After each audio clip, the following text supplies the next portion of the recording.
Gemstone cutting has to be one of the finest trades in the entire world.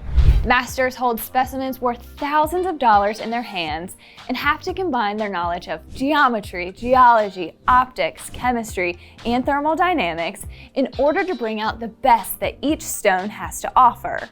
But within the last century, the lapidary art has seen a brave, daring new approach to gem cutting: fantasy gems.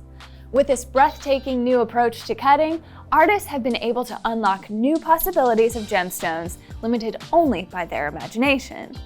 Today, I want to take you through the history of fantasy cut gems and show off some of the most incredible pieces that we have ever seen. For starters, there's one person we have to thank as the trailblazer in fantasy cutting: Bernd Munsteiner. Back in the 1960s, Munsteiner was carving whole carats of material out of gemstones with the intent of manipulating light in a new way. Forgoing the traditional approach, he would focus on how the light would play with his cuts by making deep slices into the stones, even integrating inclusions into his designs. Like a modern-day Michelangelo, he could see the beauty that lay inside a gemstone and reveal it in unconventional ways. He would even leave parts of a gem rough and unpolished, creating a stark contrast in the stone. Unfortunately for Munsteiner, his work was not really understood or appreciated at first. It was only through trade publications that he started to get increased exposure to wider audiences. His work was so revolutionary and innovating that he inspired some of the most famous lapidaries of today, including Dalen Hargrave, John Dyer, and Alexander Kreis. The best example of Munsteiner's style, and probably his most famous piece, is the Don Pedro Aquamarine, also known as Ondas Maritimas. This gemstone is a monolithic 10,393 carats. It proudly stands over a foot tall in the Smithsonian to this day. As the Smithsonian Institute put it, it's one of the few objects in the world that can hold its own in a display case just 30 feet from the Hope Diamond. Pretty high praise. So what exactly is a fantasy cut? I'd say it's somewhere between a carving and a faceted stone. One of the most significant differences between fantasy cuts and traditional cuts are the types of cuts made on the gemstones. Traditional gemstones are fashioned by grinding a certain number of flat facets into the stone and giving it a certain shape.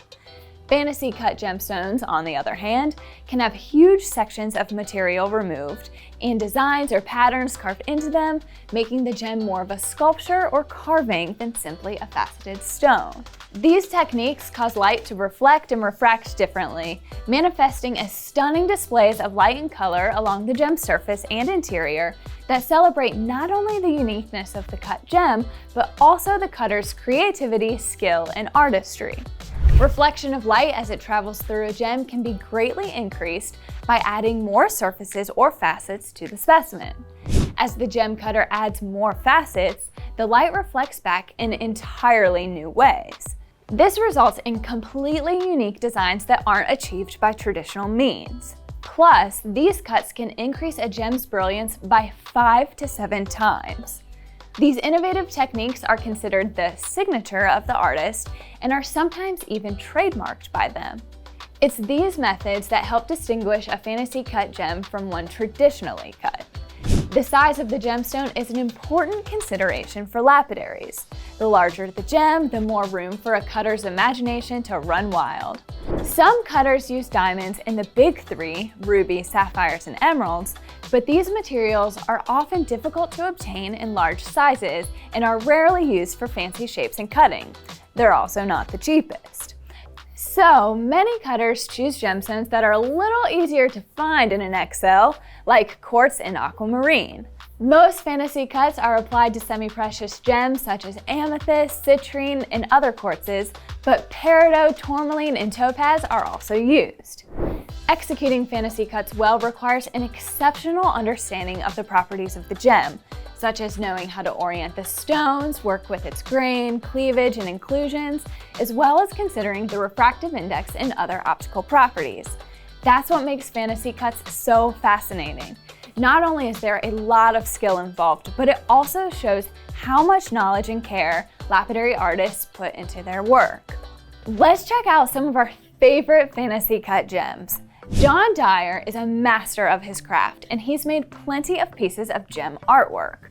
We love his Dreamscape series, and our favorite of the bunch are his ametrine dreamscapes. The way his round and straight cuts contrast to accentuate the natural color zoning of the stone gives the whole piece an ethereal vibe. From Alexander Kreis, there's a lot to choose from, but our favorite is the Imperial Flame. It's a Brazilian topaz cut with spiraling slashes that create a genuinely fiery effect. It may be on the small side, but I think it should be the next Olympic torch. Lastly, we had a hard time of choosing just one of Dalen Hargrave's pieces. He lets his imagination take hold in pieces like his Celestial Cities, and he isn't afraid to bring two different stones together, like in his Yin Yang piece that harmonizes Brazilian topaz and citrine. And if his hat wasn't a clue, he's certainly not shy about his state pride, carving stones that would make even Captain America blush. Can you believe all these fantastic cuts that lapidary artists are able to accomplish with these gemstones?